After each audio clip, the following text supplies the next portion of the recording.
Hi, this is Dr. Kurt Jiris. I'm here with my friend Dr. Mike Licona, and we're talking about his new book, Jesus Contradicted: Why the Gospels Tell the Same Story Differently, published by Zondervan Academic. Mike, this idea of compositional devices that you recognize in Plutarch, and other scholars, of course, have recognized in Plutarch, you say, very likely applies here to the evangelists, the gospel authors.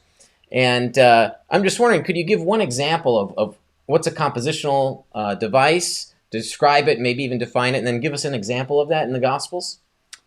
Yeah, well, compositional device, we do these in our everyday, ordinary conversation, communications. Okay, we wouldn't call them compositional devices but we're not writing, but just things that we do to abbreviate a story.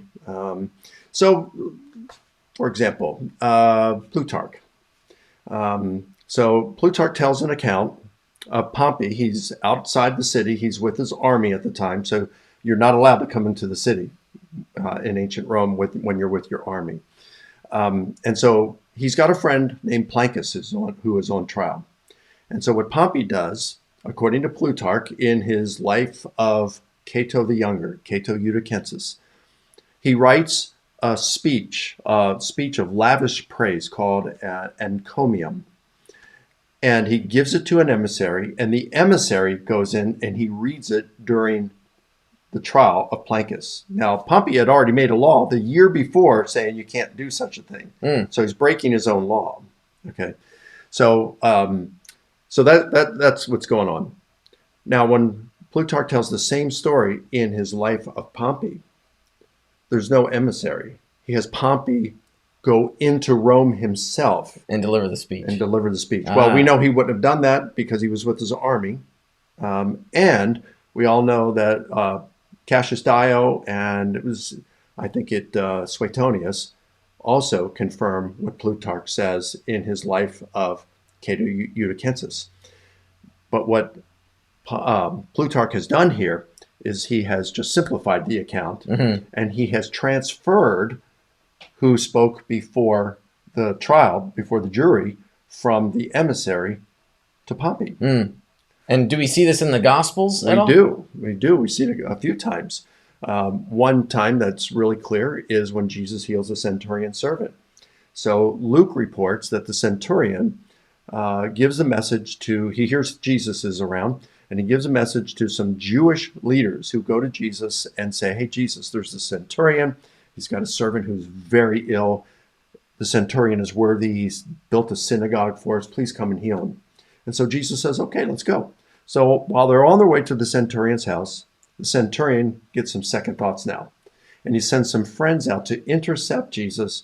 And they tell Jesus, hey, the centurion says, I'm unworthy for you to come under my roof, but you are a man of authority just like me. And I say to my soldier, do this, and he does it. Go, and he goes. And I say to a servant, do this, and he does it. So just speak the word, and my servant will be healed. And Jesus praises the centurion for his faith and heals his servant without ever seeing the centurion or the servant. Now, when Plutarch tells the same story in his, not Plutarch. When Matthew tells the same story in his gospel, he has the centurion himself go to Jesus in person. There's no emissaries. There's no two sets of emissaries. He just goes in person and does it. So now some have tried to harmonize that by saying, well, the centurion sent them and then sent the others. And then the centurion decided himself to go. I think Augustine said that, or one of them said that. And some modern Christians have said that, suggested that.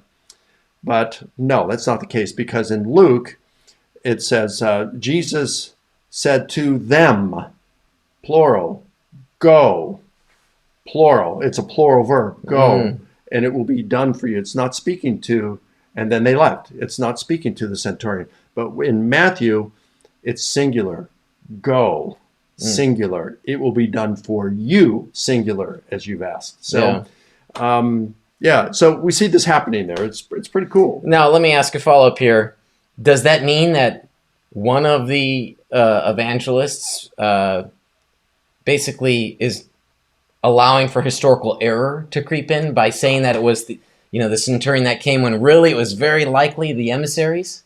I wouldn't call that an error. I guess some people would dispute that, but I don't think of that as an error. I think of that as a compositional device. Matthew is just simply simplifying the text. And if you go through your emails and think about what you're saying to people when you're talking to them, we do a lot of the same thing at times. Yeah. We don't consider it errors. So is it a surface discrepancy? Yes. If you want to call it an error, I think that's just a kind of a wooden, inflexible view there. And you're welcome to do that if you want. And then you say there are errors and there are contradictions in the Gospels. Well, I think that's to go too far. Yeah. I'm not trying to rescue the Gospels here from contradictions. I'm just trying to approach them in a reasonable sense. And I think when you see that we do these kinds of things in our everyday, ordinary conversation, at least many of us do, we don't regard that as deceiving.